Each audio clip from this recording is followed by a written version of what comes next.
Welcome, everybody. The skies opened, the trumpets sounded, and the Lord said, "Let there be open world chat."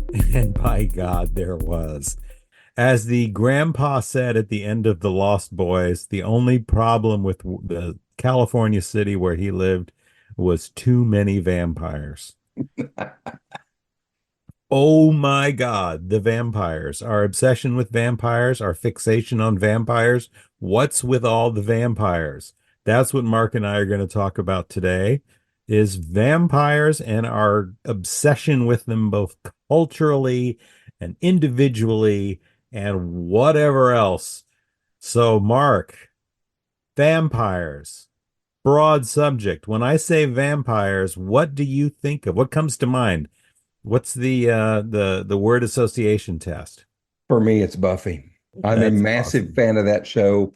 It's interesting that at one point, somebody asked the creator of The Wire when it was at its zenith, what's it like having the best TV show on? And he said, I don't know. You'll have to ask the guy who created Buffy. The Now, I'm guy who created paraphrasing, but Buffy. that's high praise, buddy. It's So true. I'm familiar with other vampire shows and other vampire lore, but that's the one I've taken the most interest in.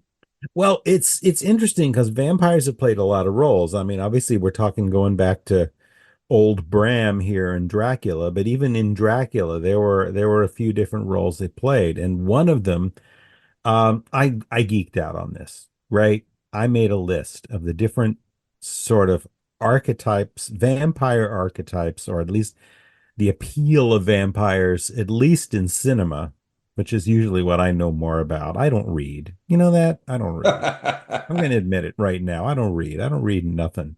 The first category of vampires that I came to is probably the least common one, but it's the Nosferatu vampire.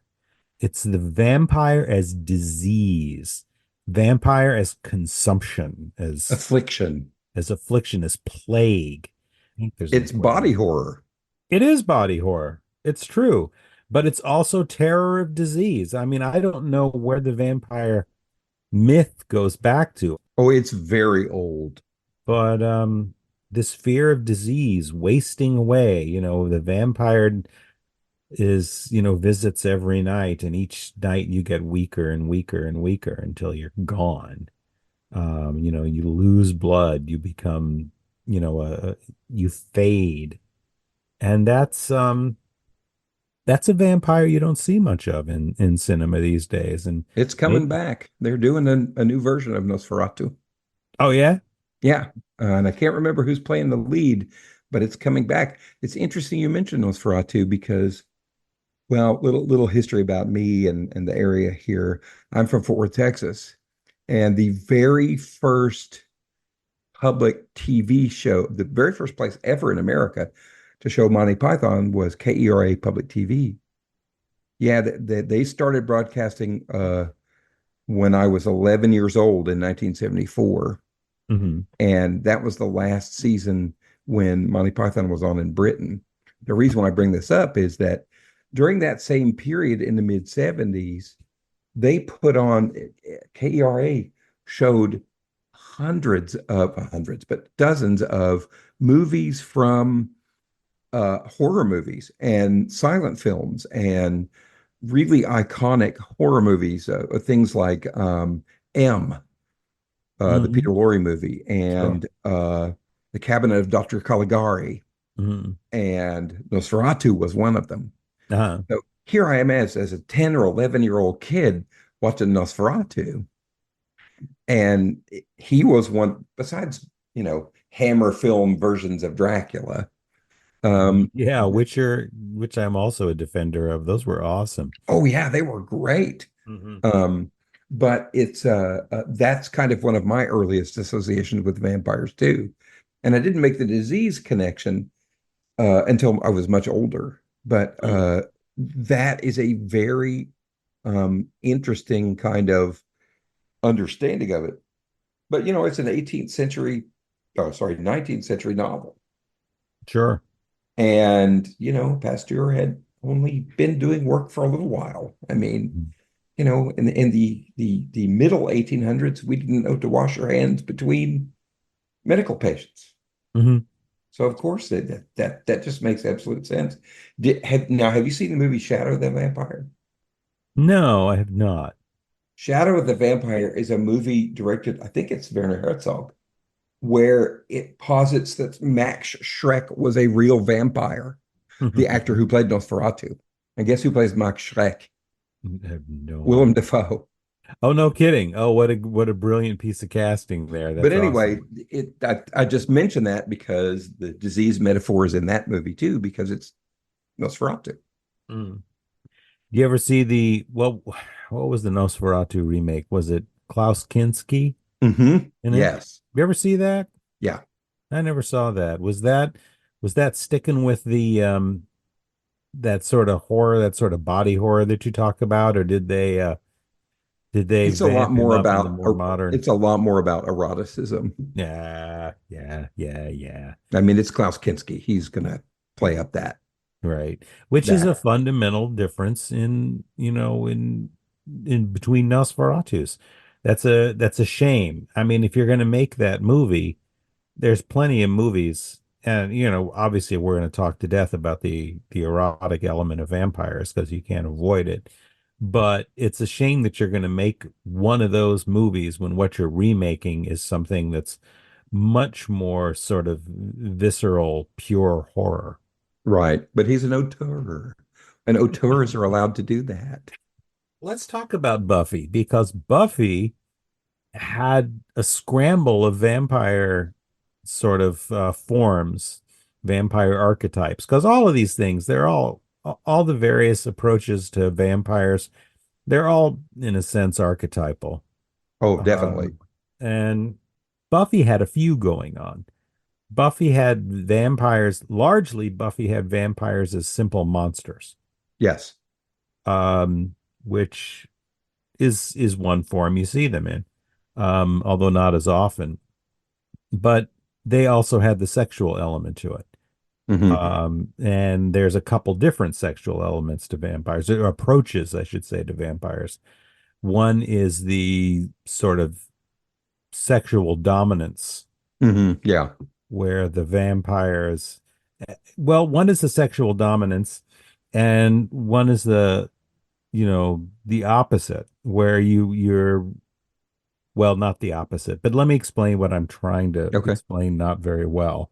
And that's that the identification of vampires to the viewer. There is a way that vampires are written where you're supposed to identify with the vampire as a sort of wish fulfillment of sexual dominance. Right. There's also a way that you're supposed to identify in other films and other approaches with the victim Hmm. as sexually submissive. Yeah. And, Buffy, interestingly enough, had all of that. It had the monster, it had both ends of the sexual, although they didn't really get into it. And I'm Yeah. thinking Angel, obviously, here, and to an extent Spike. They never really mined it out. It was a little on the thin side, but I love the series, and I say that with great love in my heart. Um, and then you Um, also had the element of the vampire as sort of wish fulfillment superhero. yes. So Yeah. it had a lot of vampire approaches to vampire going on. And I would say sometimes that was a problem in the series because you would get into, or you'd have to avoid some of these questions of vampires having souls or not having souls, or what's the difference, or what's their moral culpability, or how just as it is to kill any of them if they could potentially get their souls back and be perfectly decent undead. But anyways, I digress. You tell me you like Buffy, you're a big Buffy fan. Give me some Buffy talk. Well, it's interesting. One of the things that makes me crazy about Buffy is it's something that's evolved since the end of this series. And it's which vampire would have been a better match for Buffy? Could it be Angel, her first love? or should it be Spike who has more in common with her? And my big beef with this is it just makes me crazy. The only way Spike could fall in love with Buffy, the only way Spike wasn't just the worst vampire possible. Spike before the chip was the, according to the lore they showed us, the vampire who killed the most slayers. He killed Right. two. So Spike was the worst of the worst of the worst, according to the Buffy mythology, because he actively went out to find slayers. Right. And without the chip they put in his head in season 4, he has capacity to love, but that capacity would never have been turned towards Spike. Never, under any circumstances. I mean, toward Buffy, Right. Right. because Right. he was the ultimate predator. If you are the predator that's not afraid of slayers, remember, slayers are the thing that vampire parents or demon parents told their kids about to make them behave, Demon parents. I like then the idea of this. he's the worst, worst, most misogynistic vampire there is, because only women can be slayers, and he's the one out there hunting them. And so now you have this whole devoted fan base about how, oh, Spike is the only vampire who really loved Buffy. Spike is the only vampire who earned his soul. And I was talking to somebody online about this. I said, oh, no, no, no, no. Angel earned his soul. He earned his soul because he did such terrible things. The Romani cursed him with his soul. Mhm. So he re-earned his soul, but he did it the hard way. But the point is that you get this dichotomy between the first love, who's 240 years old, and she's 16. So that's kind of a thing that they've really nodded at, looked at. But what I want to really get to with Buffy and this whole love triangle thing is this: the relationship with Angel is a pretty old trope in literature.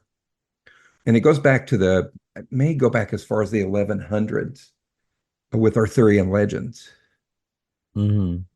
There's a kind of genre in medieval French literature called the roman courtois, the Mhm. courtly novel. And the most famous of these is a book called Tristan et Isolde, which, if you know it in German, is Tristan and Isolde. Mhm. And the Sure. premise behind this is that the two main characters, Isolde Blanchemain and uh, Tristan, Tristan was Isolde's bodyguard on the way from France to Cornwall, England. So Isolde was a mail order bride, was an arranged marriage, and he was supposed to guard her. And what happens is, uh, somebody in the court prepared a love potion for Isolde to give to King Mark of Cornwall,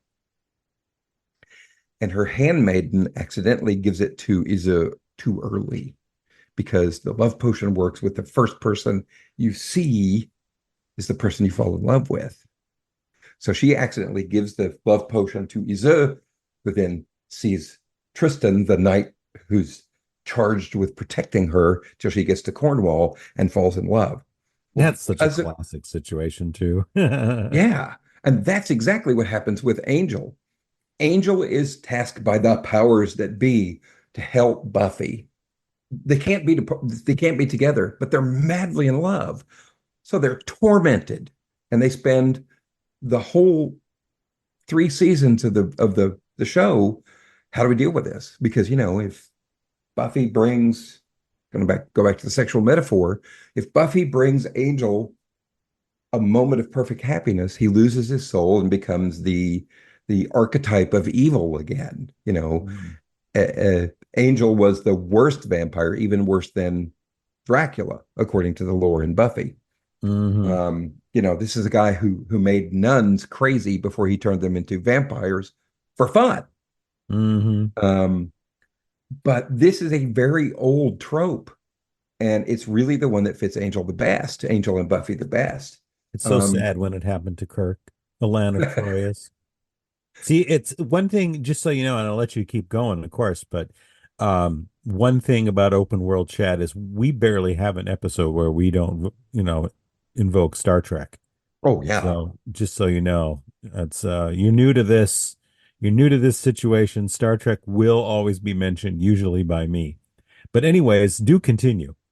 So this Roman Courtois, this novel of courtly love, I mean, it goes back to King Arthur. There are lots of examples of it. Petrarch, the Italian poet, wrote whole sonnets about these two people who are denied happiness, uh, but are madly in love with each other. There's another great example. There's a French movie called La Sirène du Mississippi, which is actually the based on a pulp novel by Cornell Woolrich called The Mississippi Mermaid, and it's the same plot. Think I've met her. It's Jean-Paul Belmondo plays a tobacco farmer in Madagascar, and he orders a mail order bride, Catherine Deneuve. Well, Catherine Deneuve wasn't the original mail order bride. On the ship from France to Madagascar, she meets the mail order bride and murders her because she wants to live the life of a wealthy plantation owner's wife. And when she gets there, they fall madly in love. And then, of course, she tries to kill him. Because that always happens with love. I understand. I've been there. Who hasn't been there? And Uh, then what do they spend the rest of the movie doing? Chasing each other everywhere. He originally tries to chase her down for revenge and then falls madly in love with her again. And unlike Buffy, it ends tragically.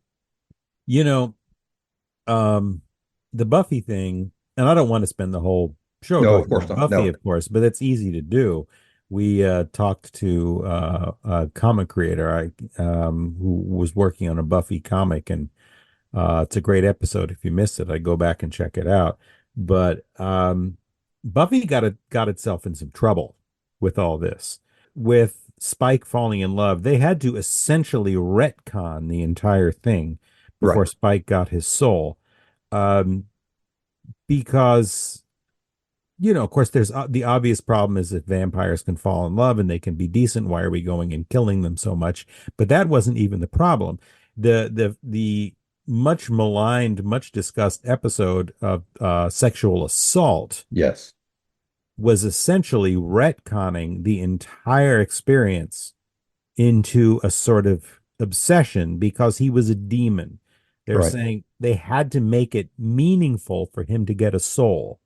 So what he'd been experiencing up to that was stalker obsession, which is a bad thing, and he gets the soul and he can actually fall in love. But they've been giving us the fall in love thing for a long time beforehand. So they kind of wrote themselves into a corner with Oh, that. the first hints of it are season 3, Yeah. Yeah. and they did So, retcon it. And let me just tell you, that's the one of the most hated episodes of the whole show. oh, yeah, People much despise discussed. it. And I'm one of those people, and here's why. Buffy is stronger than all the vampires. Oh, and yeah, there's that. Why Dispatching didn't him she would kick be his quite ass? east for her, Yeah. Yeah. especially if her That's life were threatened. But yeah, I had problems with it. People, Spike's character was retconned because of ratings. Yeah, Once Joss Spike, Whedon didn't even like the character initially. He was supposed to be a Joss Whedon one-off. didn't like the actor. Oh, Joss Whedon didn't like any of his actors. Joss Whedon is a dick. Yeah, yeah. I struggle with him every day because, and there's a reason why he's disappeared off the face of the earth. He's fundamentally a terrible person. Yeah. I mean, he's just an awful person. We had an And interesting art versus artist episode a ways back where we talked about it was nominally about H.P. Lovecraft. We had members of the yeah, H.P. Lovecraft Society, but we spent a lot of time talking about Joss Whedon. So there's another one to go back and check out if you yeah, I haven't. will definitely. But anyway, I wanted to mention the Roman Courtois angle because that's the mold they tried to put Spike in. But the mistake they made was creating this false event that would make getting a soul worth it, or he would have earned the soul. But if you want to go back to the Roman Courtois thing, his love could be so great for him just by itself without the sexual assault that he would risk certain death. So he would give up his immortal existence just because of the amount of love he had for Buffy. Hmm. And then you don't have to retcon it. Then it's a standard, steady thread all the way through the seasons until he gets his soul back. Yeah. But the whole obsession thing is the reason why I say Spike would be a terrible match for Buffy Yeah. because he's the stalker boy. And Yeah. without the chip in his head, which makes him incapable of killing humans, there is no there is no incentive for love. Yep. Uh, Without Yep. the chip, Spike's entire end would either be he killed the Slayer, and well, that'd be the end of the show, or he's dust. And they didn't need to do that. Anyway, And there's another type of vampire too that we could talk about that's completely different. yeah, And that's the vampire as we've talked about vampires or at least brushed on vampires sort of sexual wish fulfillment from both ends. But there's the superhero wish fulfillment too, oh yeah, which you could almost say started with Lost Boys, where there was no sexuality to Lost Boys. no, But our hero gets vampire powers and he's a superhero and it looks very cool. Being a vampire looks cool, but you're like you've got the human suffering of it. But going from there, you get Blade. yeah, You get Blade, complete superhero. Wow, this is cool. I want my vampire powers. You get the Underworld movies yeah, with Kate Beckinsale. yeah. And that's pure superhero. Well, It's I think that's Twilight too. Twilight also had that sort of, identify with the victim, vampire sexual dominance, Yeah. sparkly but tame, or sparkly and tame. Um, Well, but also, yeah, I mean, when you look at what happens to Bella once she's transformed, superhuman strength, she gets immortality. yeah, So yeah, I really like Blade as the best example of vampire superhero. But you kind of see that culturally in the Interview with the Vampires, the book, because Lestat ends up this rock star, a literal rock star. yeah, yeah. Although there was so much sexuality to those Oh, books that definitely. But it's hard to parse that out. oh, and boy, talk about inappropriate age differences. Which we didn't mention with Buffy. No, we did. I mentioned it Oh, you did? Okay, it about went right by about me because Angel I'm an being idiot. 240 years old and she was 16. Right, right. Yeah, that's a little creepy. It's a little off. Well, to be fair, Spike wasn't any younger. It's Yeah. only a few years younger than, but Buffy was an adult at that point. So we've had so many vampire films now. We've had it all. We've had every Yeah. possible archetype. And what I find interesting is the return of the repulsive, Hmm. of the Nosferatu, which had I all but died off. But you've got the Last Voyage of the Demeter, you've got Abigail. I've got an earlier version of that, 30 Days of Night. I was about to say 30 Days of Night. Absolutely, which was a great movie. I love that movie. I love the idea. Another something else that came out of comics, which is where all the cool ideas come. Of course, vampires are going to party in a place where it's dark for 30 days. That's a really good movie. The only thing that got on my nerves was vampires as birds. No, I'm really glad you mentioned it. Although I will say that I can't remember the character's name, but the female vampire in that I think was still done up to be sort of grotesquely sexual. Yeah, no, no, So that I don't think you're ever gonna find, except for maybe the Nosferatu body horror versions of it. you're ever going to find. And we're talking about Blade. There's certainly a lot of body horror in all the Blade movies. Oh, what do you mean? How so? I don't see that. Oh, You don't well, no, what remember am I saying? The Guillermo del Toro one, Blade 2, is full of it. What am I talking with about? where they have predator-like opening jaws, Yeah. and I mean, even the way they die in Blade 2, that they don't just automatically burst into flames. They get super decrepit first, and then they burst into flames. But that has an element. But in most vampire adaptations, you're going to have some uh, sexual connotation. I mean, look at True Blood. Hmm. True Oh, yeah. Blood. The metaphor is vampires as homosexuals, and not to Hmm. demonize them, but just to look at how marginalized they are in society. Hmm. Hmm. Um, so I think there's always going to be some kind of, if not explicit, implicit, and that goes back to Bram Stoker. It Uh, does. and writing in Victorian England, if women are sexually submissive, it's not their fault what happens to them. Oh, that's an interesting take. I wouldn't have thought that because the original Dracula has a couple different elements in it. You also get the idea of vampires as disease. Yeah, But that's not the overwhelming takeaway. yeah, The that's a takeaway. side effect, I think. Yeah, yeah. My Um, favorite vampire is the one from What We Do in the Shadows. We've talked about this yeah, before. which I can't believe we haven't mentioned before now. Oh my God. So for those of you who don't watch the show, What We Do in the Shadows, it's an FX show. And you have your typical vampires, uh, ones that are interested in immortality for sex, or ones that are interested in immortality because they can learn things. But they're all pretty conventional. They kill you by, sucking your blood. There's a special kind of vampire called an energy vampire.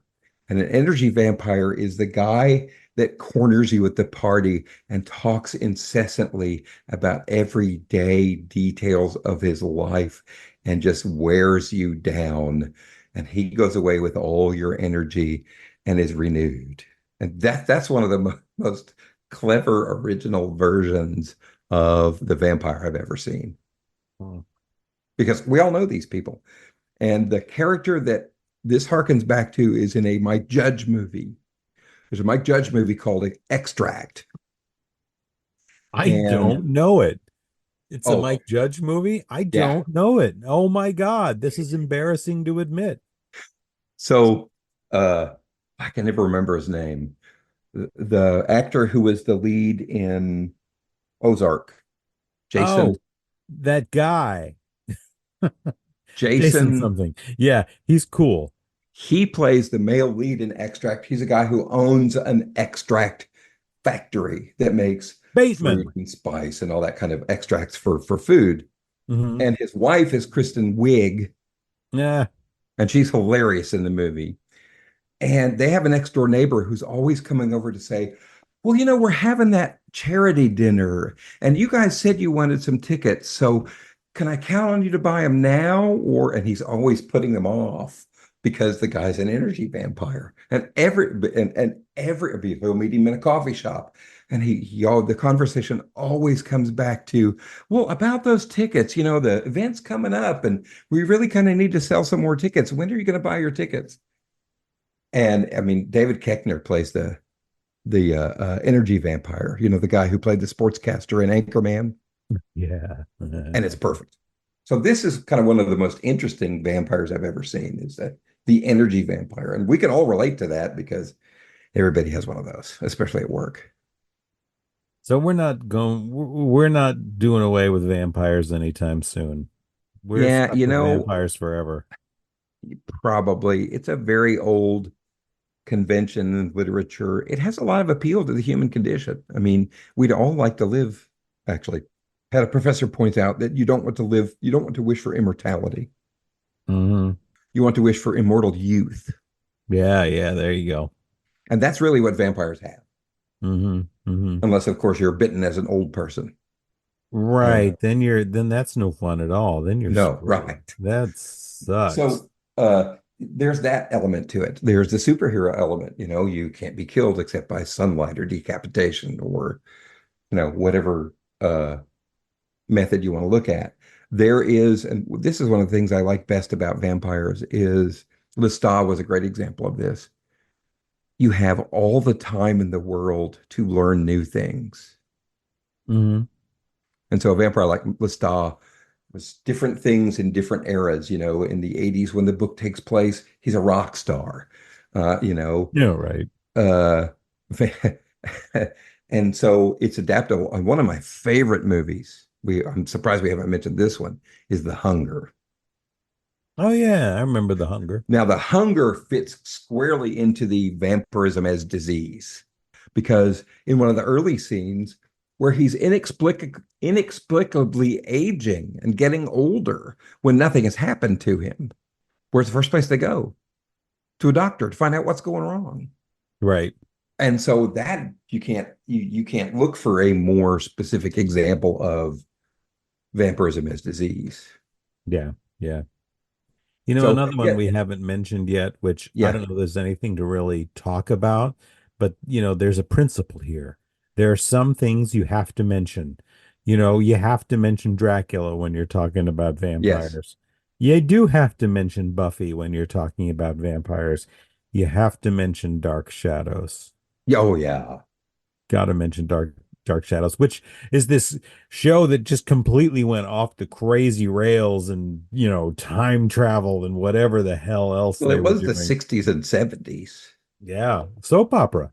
Yeah, definitely a soap opera. Hmm. And as a soap opera, you have this interesting transformation of Barnabas Collins from evil, malevolent presence to, oh, well, yeah, he's the protagonist.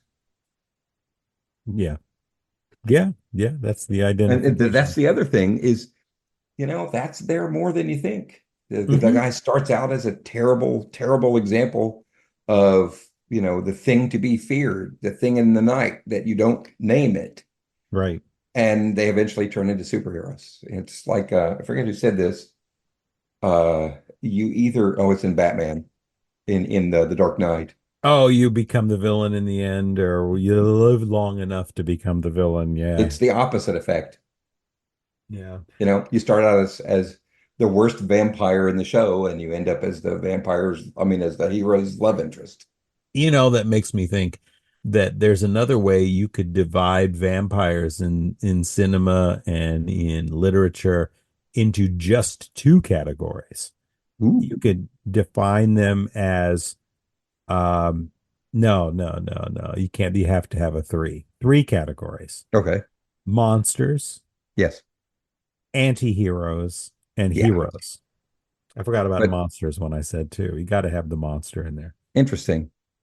Wonder if that categorization, that typology can be applied to a lot of different horror Yeah, probably. characters. That's definitely something we might want to look at in further episodes. We'll talk about that in the zombie episode. Just go back to the cabin of Dr. Caligari. Yeah, yeah, yeah, yeah. There you go. We'll have the Crazy. episode of other things that rise from the dead. Does that mean we have to have a Jesus episode too? I think you might.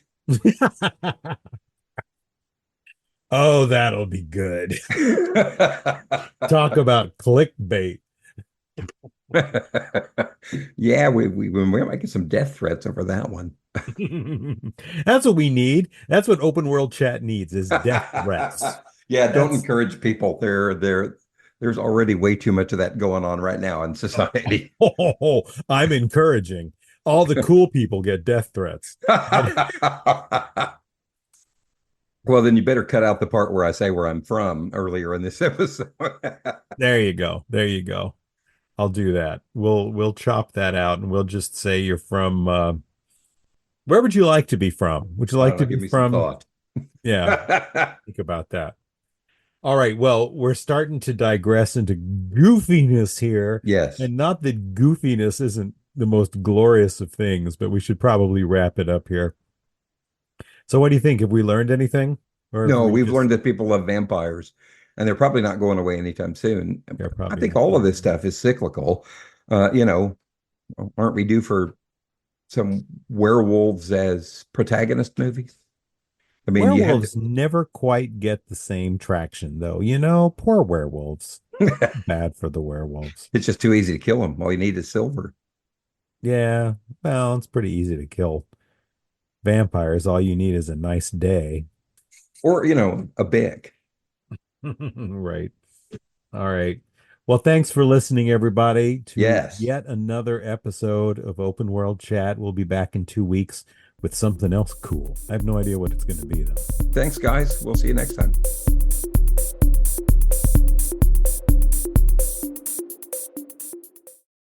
Our theme music is by Christopher Piatek.